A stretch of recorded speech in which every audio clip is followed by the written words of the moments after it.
Welcome to Inside Plug, the podcast where independent creators and entrepreneurs connect and inspire. I'm your host, Devon Jones. Today on the show, we have writer and filmmaker Daniel Gruen. He helps realtors grow their brand with video.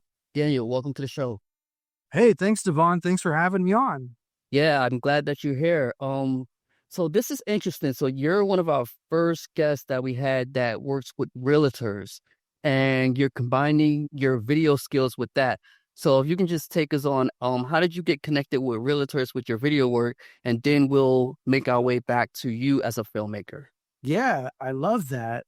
Like I was mentioning before we hit record, just between me and you, it's really important for filmmakers and actors to have, I guess, a day job. It's a reality. We need to make money. And we need to support our passions.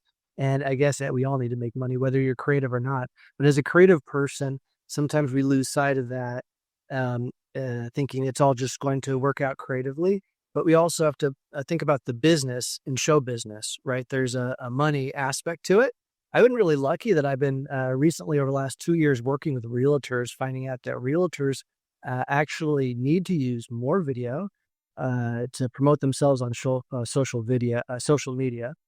And I'm perfectly positioned to offer that. My expertise as a filmmaker and a director, helping them get comfortable on camera, writing scripts for them, has really been a really great fit. I just feel lucky that I found a way to make money that kind of goes in hand with my passion in filmmaking. And I think that I don't take that for granted. It's a beautiful thing. I actually started doing weddings. Believe it or not, out of college, I studied film, and right away I'm like, okay, well, how am I going to make money with this filmmaking degree? you know? And so right out at UC Santa Barbara, I started filming weddings part-time in college, editing weddings, filming weddings. Hundreds of weddings later, I filmed hundreds of weddings. COVID hit.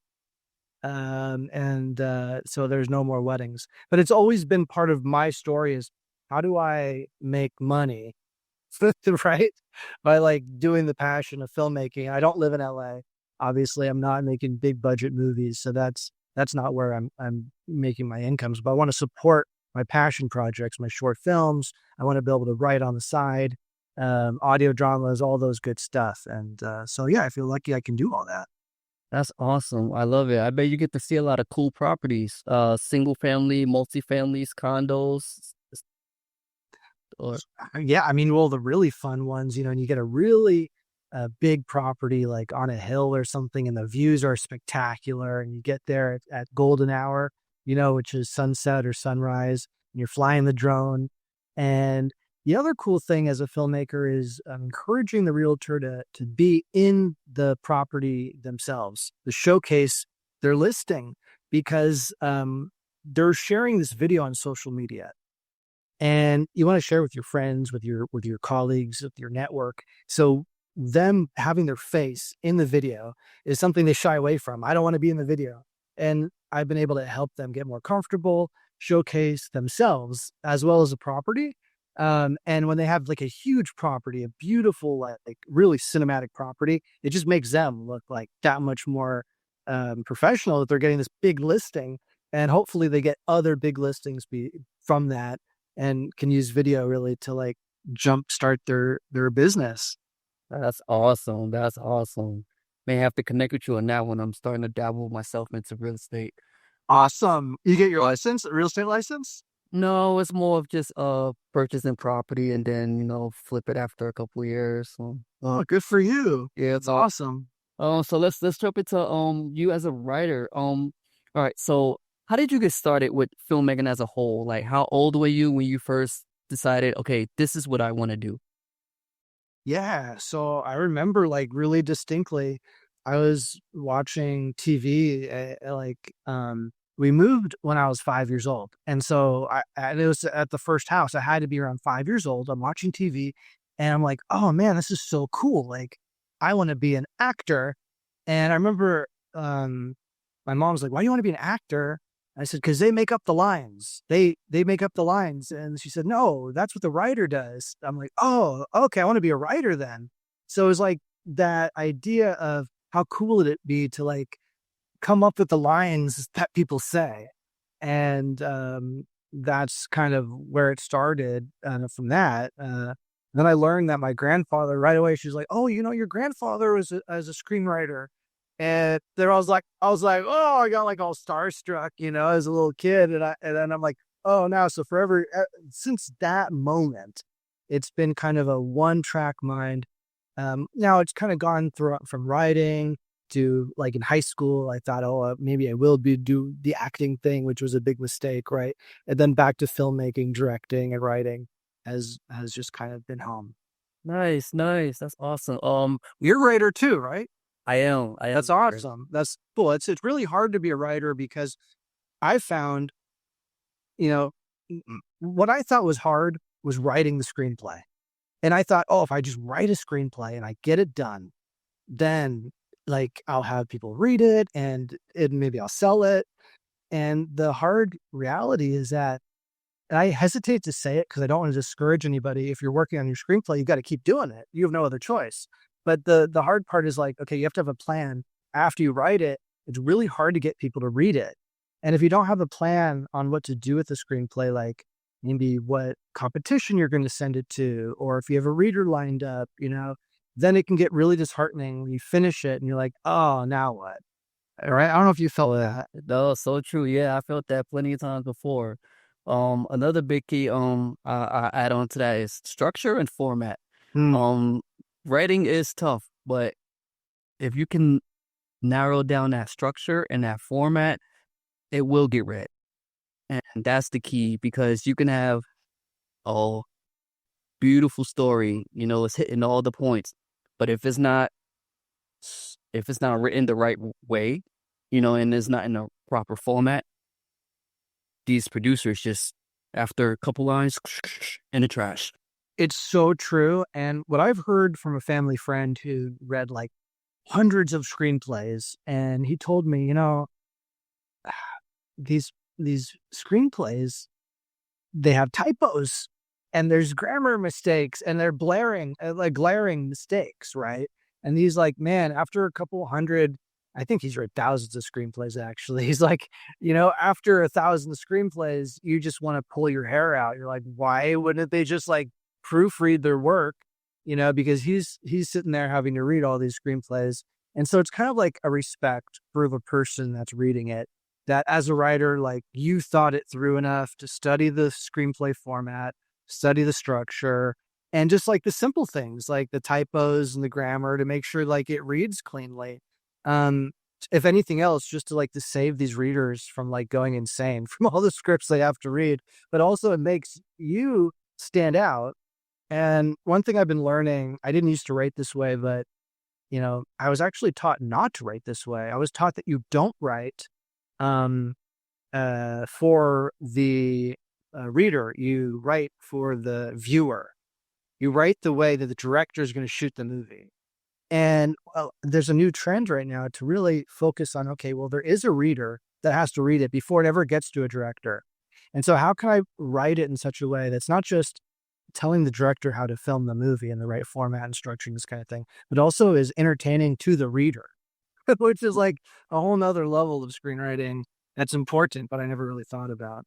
Yeah, yeah. You guys got to master that craft. So those screenwriters out there, study that structure, get that format down. Don't give up. Just keep going.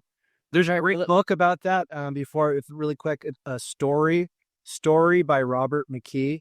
And I'm sure you've heard of it, but a lot of people haven't. And it's such an amazing book. And yeah. Yep, definitely. Story by Robert McKee. Yep, that's on the list. So let's talk about some of your work. So you have an audio drama that's out called The Fire Sky. How did you come about with that concept, and how was that going? Yeah. So The Fire Sky just really came about from the idea that it's hard to get people to read your writing. And I thought, man, it's easier maybe to have someone listen to something with music, with sound effects, more like a produced kind of feeling. And then it could maybe promote some of my other work. Maybe somebody would listen to an episode and say, "Oh, you wrote a screenplay? Okay, well, I'll read your screenplay because I like this audio episode that you did." And so far, you've gotten a little bit of that where, it's interesting, you can share your work with people and you can cross promote things that way. Like, the short film that we did, The Amazing Richard, which is coming out soon. We're going to release an audio drama episode called The Amazing Richard to kind of promote the short film. And so, hopefully this way I can help get my work out there a little bit more. It's a thriller. It's a produced audio drama where the actors are live. We recorded it in my house. There's no budget. Yeah, I paid for their, gas and a stipend to get here. And they were just awesome Bay Area actors local here and just really excited. They were really excited to sit around a table and have microphones. I didn't know if it would work, I mean, there's 6 actors and I have 3 microphones. So everybody's like sharing a microphone. And then I get in the editing room and I'm like, is it going to work? And it did. You can edit out the channels, and I feel like I kind of got lucky with it. And the actors were so talented. But yeah, I appreciate it. You listened to Hank, which I just released it. I really appreciate that you listened to that. So was it, if I may ask, because not that many people have listened to it yet. It just got released. I haven't talked to anybody really about it. Was it spooky to you, or how do you describe the genre of Hank? It was interesting. And what I was going to say is it's unique what you did because you're hooking your audience. And I don't know if that was your goal to do that, but that's what Hank did to me. Automatically, I went into the next episode. And I don't want to give too much about Hank away because I want, the audience to take a listen themselves. But the story is great because you have like this mysterious concept of what's going on, who done it, what's going to happen. And then when it does happen, you're just kind of like, oh, I was not expecting that. And it got me. That's awesome. I love that. The great description. I couldn't have hoped to describe it better. That's awesome. Yeah, I love that concept that you have. Like, and you say you're going to do it with The Amazing Richard as well. Yes, that is a great, unique way to hook your audience into wanting more, looking for more, and they're going to get more. And that more is just going to be just bigger than the first part. I hope so. I'd love to connect you with the actor Arya Knaizev. He's based out of Sacramento. He's the actor who played Hank, and he's also the amazing Richard. He's incredible. And also Laura Marie Roberts was in both of those. So I really find like when you find a team of people that you like working with, I mean, it's all about like creating things with a team of people. And it's like the most important thing and one of the hardest things because like the way the world is set up right now, it's like Zoom, everything's over Zoom or digital, and like people, it's hard to meet face to face, right? Anymore. During COVID, it was impossible. All right. So the collaboration is everything. And so, yeah, those 2 actors are phenomenal. In fact, all the actors I worked with, but I wanted to give a special shout out to those 2 because they've been really awesome. Awesome. Yeah, definitely. Also, for the listeners out there, where can they find The Fire Sky and The Amazing Richard? Where can they find your projects at? Yeah, the Fire Sky is on Spotify. So if they just type in The Fire Sky Hank, they can find it on Apple Podcasts as well. And I don't know. I think everywhere. I don't know where I think it should be everywhere. If it's not somewhere, tell me. I'll put it up there. All right, nice. And some of your body of work, where can they find your body of work at? DanielGruen.com. They can find my realty work over there. Yeah, I have a link tree on my Instagram. Daniel Adam Gruen is my social accounts, and my link tree with Blockchain Bonnie is the horror comedy about an army of man-eating robots that invade San Francisco. So that's Blockchain Bonnie, and that's readable upon request. If you're out there, if you want to read a screenplay that's about a man-eating robots that invade San Francisco, I'm your guy. So yeah, I'll be found. Awesome. So, real quick, I don't know if we discussed it. What was your first screenplay that you wrote? So I've been, the first screenplay that I completed was an episode of Smallville. You remember that? Wow. Do you remember that show? As Small Screen? Yeah, I was in high school and I remember, and I really was into like Superman for some reason. I don't know why. That show, I really remember that Lana, the actress Lana, she was like beautiful. And I was really into Smallville at that age. So I wrote an episode about a crop dusting plane that crash lands on the farm, and it turns, the pilot gets, consumed with the crop dusting chemicals and becomes, one of the villains, right? So that was my Smallville. It went nowhere, but it was a good episode. In terms of exercise is what I meant to say. And my grandfather sat down with me. He was a screenwriter, and many people probably have never heard of this, but if you're an older person listening, you've heard of the cult classic Soylent Green. Soylent Green is people is the famous line from it, and so that's his claim to fame. But he wrote many other things. But he sat down with me and showed me how you write a TV episode. And the big thing, he started off writing TV shows, and the big thing is you want to look and see how they structure the show. Like we're talking about structure. Every TV show is structured a little bit different. And so we sat down, we watched Smallville on TV. There was no Netflix, so we had to wait for when it came on, like actually on TV.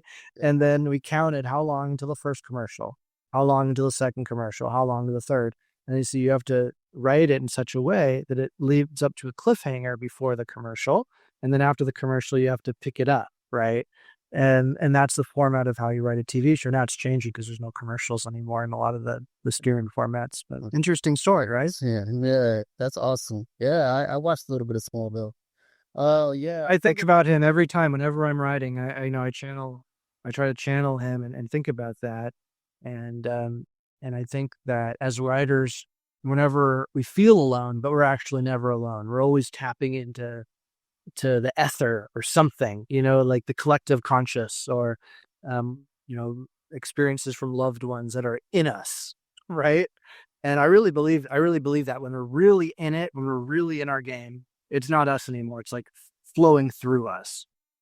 that's true. Yeah, it's like my next question. I was gonna say, so for some writers, when they have a tough time getting up and finding that, what's something that motivates you to get up in the morning and okay, I'm gonna go at this script, I'm gonna give it my all, and this is it.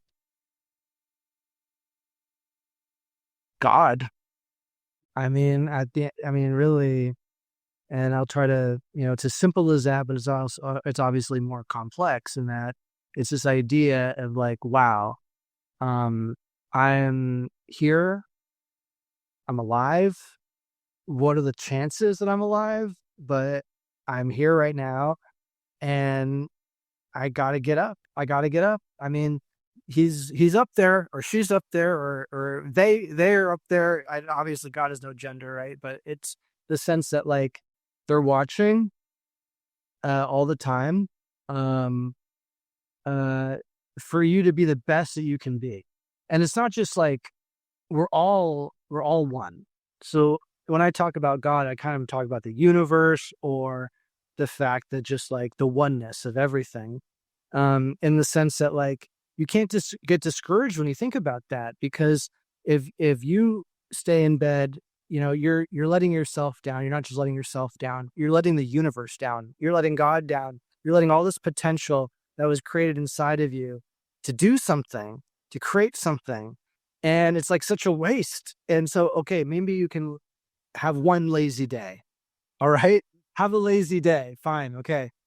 But you can't let yourself get in that place where you're like, oh man, like, what's the point of it?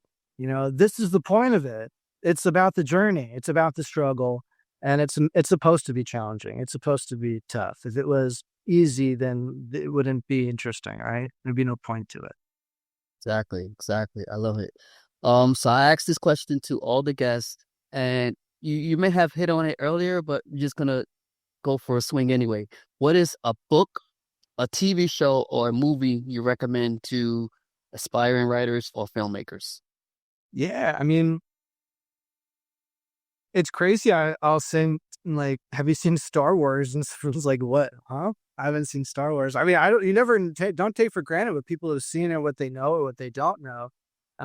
But like, I guess Severance is. I mean, everybody's talking about Severance. I'm really hooked to Severance. The show on the Menendez brothers on Netflix. That actor.